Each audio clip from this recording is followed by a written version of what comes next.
mahasiswa Sarjana Terapan Keperawatan Poltekkes Kemenkes Kalimantan Timur. Pada kesempatan kali ini saya akan mempraktekkan edukasi tentang stroke kepada keluarga pasien. Sebelum melakukan edukasi, kita harus mengetahui bagaimana komunikasi terapeutik yang baik dan benar. Ada 4 tahapan komunikasi terapeutik yang baik dan benar. Tahap pertama yaitu tahap pre-interaksi, yang kedua orientasi, yang ketiga tahap kerja, yang keempat yaitu tahap terminasi. Pada tahap pre-interaksi yang harus kita lakukan yaitu kita mempersiapkan diri kita baik fisik maupun mental. Yang kedua yaitu kita mempersiapkan materi yang akan kita sampaikan. Kemudian jangan lupa data-data tentang orang yang akan kita edukasi kita ketahui terlebih dahulu. Kemudian yang kedua yaitu tahap orientasi. Di sini kita baru pertama kali bertemu dengan orang yang akan kita lakukan edukasi. Yang harus kita lakukan yaitu memperkenalkan diri. Kemudian kita harus sampaikan maksud dan tujuan kita. Kemudian jangan lupa kontrak waktu, berapa lama kegiatan ini akan dilaksanakan. Tahap yang ketiga yaitu tahap kerja. Di sini kita akan menyampaikan materi edukasi yang telah kita persiapkan. Untuk tahap yang keempat yaitu tahap terminasi. Di sini kita berpamitan untuk mengakhiri kegiatan yang sudah kita lakukan. Demikianlah hal-hal yang harus kita ketahui sebelum kita melakukan edukasi. Selanjutnya, mari kita lihat video edukasi dari saya. Assalamualaikum Bu. Selamat sore. Ya, perkenalkan, saya Triwahyuti, kemarin perawat yang merawat Bapak di rumah sakit. Oh, J. Ibu siapa? Saya Lastri, istrinya Pak Udin. Oh iya, dipanggilnya siapa Ibu? Kalau Panggil saja Tri. Oh sama, jadi kita ya. Ini kebetulan ya, sama. kebetulan sama ya. Jadi gini Bu, maksud saya kedatangan saya ke sini tujuannya karena kemarin kan Bapak ada riwayat stroke ya. Jadi ini saya akan memberikan istilahnya sedikit bekal untuk bagaimana caranya merawat pasien stroke di rumah ya. Jadi apa itu tentang stroke, apa itu tanda gejalanya, bagaimana biar tidak terjadi berulang. Ini saya akan menyampaikan sedikit, barangkali nanti bisa bermanfaat buat ibu sekeluarga di rumah. Jiji, makasih Mbak. Ya. Jadi kira-kira nanti saya butuh waktu 15 menit, gimana Ibu? Jiji nggak apa-apa Ada Mbak. waktunya. Ada. Ibu Tri, ini ada brosur ya, leaflet. Ini materi yang akan saya sampaikan. Ibu bisa baca di sini sambil saya pakai kacamata dulu ya Mbak. Lagi Bu, penglihatannya enggak? Was tua. Oh iya. Oh, jadi ini tentang stroke Ibu ya, tentang penyakit yang kemarin diderita sama Bapak. Jadi stroke itu kalau boleh tahu sudah paham belum Ibu apa itu stroke? Stroke itu yang itu nggak bisa gerak sebelah itu. Ya, itu salah satu tanda gejalanya. Jadi gini Ibu, stroke itu gangguannya di pembuluh darah di otak.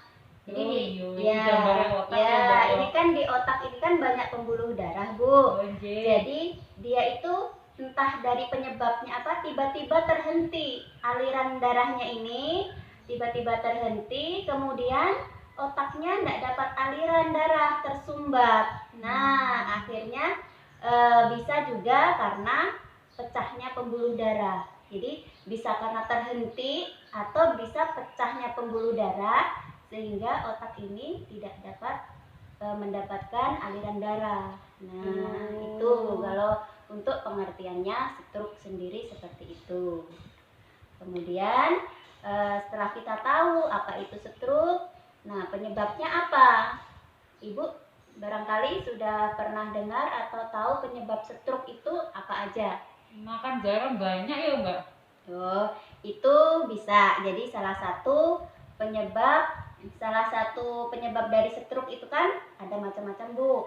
Ada kencing manis, tuh, ada tekanan darah tinggi. Nah, seperti yang Ibu bilang tadi, kalau nggak terlalu banyak makan garam, itu tadi akibatnya ke tekanan darah tinggi seperti yang dialami oleh Bapak. Oh, Ya, iya jadi sih, Bapak ya. itu suka yang asin-asin.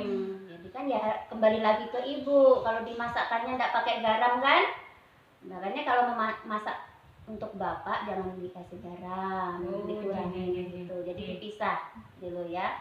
Jadi tadi penyebabnya bisa kencing manis, tekanan darah tinggi bisa, merokok.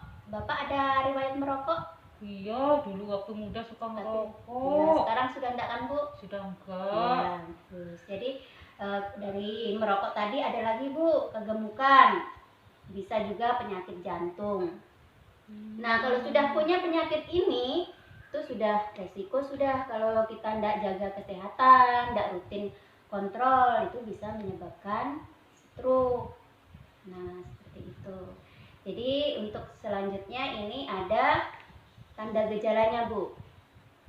Apa sih tanda gejala orang stroke tuh seperti apa? Mungkin kalau ibu sudah tahu ya, karena bapaknya kan sudah pernah ada riwayat kemarin ada stroke. Cuman ada beberapa yang ada tanda gejala seperti bapak, ada juga yang enggak.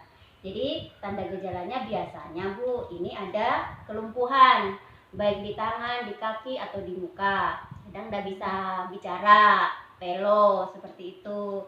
Terus biasanya di awal itu pusingnya muter terus sakit betul kepalanya, bisa mual, bisa muntah, bisa juga penglihatannya jadi agak kabur. Itu tanda gejalanya.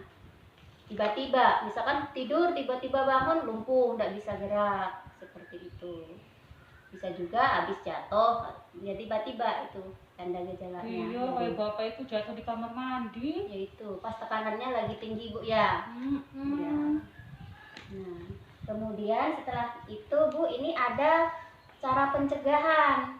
Nah, kemarin itu Bapak sudah stroke, kita harapkan tidak lagi terjadi ya Bu ya, mudahan ya. Oh, itu bisa kena lagi toh Mbak? Bisa. Alah, bahayanya ya Mbak ya. Iyalah Bu, apalagi kan Bapak sudah pernah, jadi Ibu tetap harus ketat penjagaannya. Masalah makannya, ya kan, itu dijaga. Terus jangan lupa kontrol, rutin itu kontrolnya ya. Kalau habis obatnya nah Mbak, buat kontrol? Iya, kayak obat tekanan darah kan itu nggak boleh putus. Oh. Nggak boleh Ibu putus itu. Jadi kalau putus obat ya naik turun lagi tekanannya. Apalagi banyak faktor Ibu yang bisa pengaruh terhadap tekanan darah tinggi. Ini kita bahas Bu ya, bagaimana cara mencegahnya ya. Ini makan secukupnya untuk menghindari kegemukan. Jadi diharapkan makan dimanapun ya Bu, yang berlebihan atau kekurangan itu tidak bagus. Jadi kita harus makan yang secukupnya sesuai diet yang dianjurkan. Kayak bapak itu ya garamnya berarti dikurangi, tidak boleh banyak-banyak. Yang lemak-lemak, kolesterol itu untuk bapak ya. Olahraga secara teratur. Nih, jadi harus diperhatikan. Olahraga bapak kalau semampunya, jadi nggak perlu dipaksa kayak orang sehat normal olahraganya orang sakit ya. Jadi dilihat kalau memang dia sudah istilahnya capek, kelelahan, ya jangan terlalu dipaksa. Kemudian hindari stres atau sedih, istilahnya yang butuh mikir. Jadi bapaknya kalau bisa ya, namanya bapak ya, kepala keluarga pastilah ya Bu ya, apalagi keadaannya sakit seperti ini, nggak bisa kerja. Jadi ya bagaimana caranya Ibu kasih pengertian sama bapak, anak-anak juga ngasih support, ngasih dukungan lah sama bapak. Jadi biar nggak terlalu stres, nggak terlalu banyak pikiran, karena pengaruh nanti Bu untuk stroke-nya bisa kambuh lagi. Ya. Nah, seperti tadi yang saya bilang, makanan yang berkolesterol tinggi itu dikurangin. Apa itu Bu? Itu yang berlemak Ibu. Misalkan kayak minyak-minyak ya, santan, goreng-gorengan. Itu kesukaan bapak semua. Ya itu Bu, berarti Ibu aja yang harus pintar-pintar ya ngatur makanannya. Misalkan sayurnya ya nggak usah yang betumis atau bersantan, yang bening-bening aja. Sama lauknya jangan sering-sering digoreng, bisa dibakar atau dipepes gitu ya Bu ya. Jangan. Terus Misalkan kayak bapak punya penyakit tekanan darah tinggi, berarti ya harus rutin kontrolnya. Jadi tekanan darahnya bisa terkontrol, ya rutin periksa ibu ya. Terus untuk perawatannya sendiri, untuk pasien stroke seperti bapak, ini yang perlu dilakukan untuk di rumah tetap latihan gerak bu, untuk sendi-sendinya. Kemarin kan bapak sebelah kiri ya bu ya, Nggih. yang mengalami Iya, kelemahan. tangane Nah. gak iso. Nah itu di rumah ibu tetap harus latih persendiannya. Kalau bapaknya bergerak sendiri susah, bisa ibu suruh nih yang sebelah kanan melatih yang sakit, yang sebelah kiri yang lemah, sendiri bapak sendiri bisa. Oh, iya. Kalau seandainya bapak apa istilahnya tidak kuat atau tidak mampu sendiri, ibu bisa bantu. Jadi setiap persendian yang lemah itu tetap kita gerak-gerakkan, karena kalau tidak begitu dibiarkan, dia lama-lama akan kaku bu, susah, kaku nanti jadinya. Jadi harus rutin nih dilatih ya tiap persendiannya tuh bu. Habis itu yang lemah kan sebelah kiri, tidak boleh juga istilahnya tidak digerakin, cuma tidur begitu aja, itu tidak boleh. Karena kalau tidurnya dia tetap di satu sisi, nanti dia tidak akan dapat aliran darah di yang sisi itu bu. Jadi itu nanti akan menyebabkan luka. Biasa kan ibu pernah tahu kan yang penyakit stroke orang tuh biasanya luka di bagian pantatnya kayak gitu. Nah itu penyebabnya karena pasiennya itu tidak sering dibulak-balik. Itu caranya menggerakkannya biar aliran darahnya lancar, bisa miring kiri dulu 2 atau 3 jam. Diganjal bantal misalkan ya. Nanti habis itu sebelah kiri lagi 2 atau 3 jam. Bisa juga bu dengan tengkurap, habis itu terlentang. Pokoknya istilahnya ya kayak kita menggoreng itu nah bu, dibolak-balik. Oh, ya. Ya sudah paham kan bu maksud tujuan daripada latihan yang harus dilakukan tiap hari. Supaya nggak kaku aja ya? Ya nggak kaku, terus peredaran darah bisa lancar. Nah ini yang terakhir bu, cara memodifikasi lingkungan rumah. Ini maksudnya begini bu, ini kan bapak sekarang tinggalnya di rumah. Nah anggota keluarga kan nggak cuma ibu, ada satu keluarga. Nah ada anak berapa bu anaknya? 3. Nah 3, ada yang sudah besar kan? Nah, ada itu menantunya ya bu ya, yang tadi. Nah jadi maksudnya ini ibu kan ini yang saya kasih tahu bagaimana penanganan kan ibu. Jadi memodifikasi lingkungan ini bu, jadi anggota keluarga ini masalahnya bapak ini juga wajib tahu. Jadi ibu nanti kasih tahu nih apa yang saya sampaikan ke anggota keluarga yang lain. Jadi tidak cuma ibu aja yang tahu, oh bapak ini tidak boleh garam, bapak ini tidak boleh ini, tidak boleh itu. Jadi diharapkan satu keluarga bisa tahu. Jadi misalkan pas ibunya lagi tidak ada, pas bapaknya butuh ini atau pas lagi makan, jadi yang di rumah sudah tahu bagaimana sih makannya bapak, seperti itu.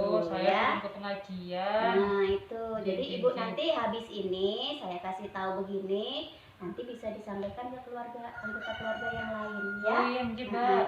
Syukur-syukur ke tetangga, berbagi ilmu ibu. Ya. Ya, jadi selain itu tadi ibu menginformasikan kepada seluruh anggota keluarga, ibu bantu pasien dalam memenuhi kebutuhannya sendiri, kebutuhannya si bapak. Nah mungkin kan bapak karena sudah ada kelumpuhan yang sebelah kiri, misalnya dia ada kesusahan dalam beraktivitas, ya anggota keluarga yang lain harus saling membantu. Nah habis itu kita harus tetap jaga kondisi bapak agar biar tidak cedera, terjatuh ke kamar mandi. Kalau bisa kasih alat bantu atau ditemenin kalau memang bapaknya mau ke kamar mandi. Jadi resiko jatuh itu memang sangat tinggi bu dengan kondisi bapak seperti itu, dan diharapkan jangan sampai terjatuh karena bisa memperparah keadaan ya bu ya. Terus kalau seandainya ada masalah kesehatannya sama bapak sewaktu-waktu, misalkan bapaknya ada ngeluh apa, langsung konfirmasi atau hubungi petugas kesehatan. Di sini kan ada puskesmas ya Bu? Ada Atau pusban. pusban Iya. ya, bisa nanti Iya. berkonsultasi sama petugas yang ada di desa. Jadi Ya. biasanya ada itu perawat jenenge apa? Pri. Oh, iya nanti Ibu bisa hubungin perawat yang di desa Bu ya. Nah, jadi harus kita perhatikan betul kesehatan Bapak ini. Kita harapkan jangan sampai berulang. Mudahan Bu ya penyakitnya ya Bu ya. Sehat terus untuk keluarga.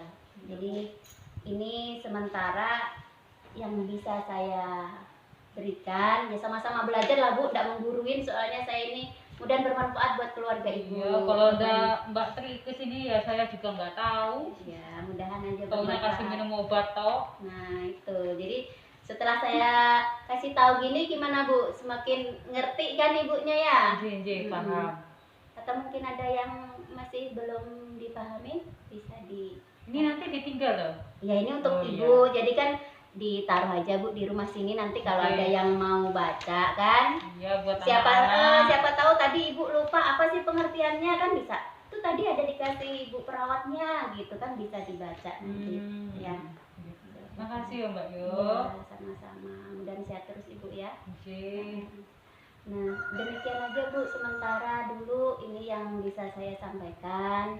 Jadi saya sudahi dulu pertemuan ini. Yang mudah-mudahan aja Ibu sekeluarga sehat terus, bapaknya sehat. Sekian Bu ya, saya mohon pamit. Makasih banyak. Assalamualaikum. Waalaikumsalam.